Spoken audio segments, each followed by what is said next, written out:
यूं भी तो तेरी राह की दीवार नहीं है, हम हुस्न तलब इश्क के बीमार नहीं हैं। या तुझको नहीं कदर हम अशफ्ता सरों की, या हम ही मोहब्बत के सजावार नहीं हैं। क्या हासिल कार गम में उल्फत है कि मजनू अब दश्त नौवर्दी को भी तैयार नहीं है।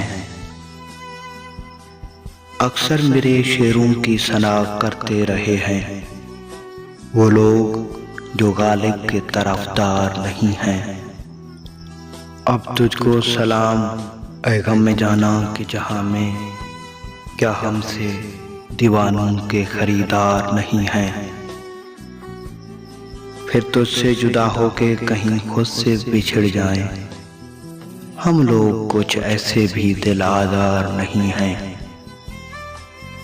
यूं भी तो तेरी राह की दीवार नहीं है, हम हुस्न तलब इश्क के बीमार नहीं हैं।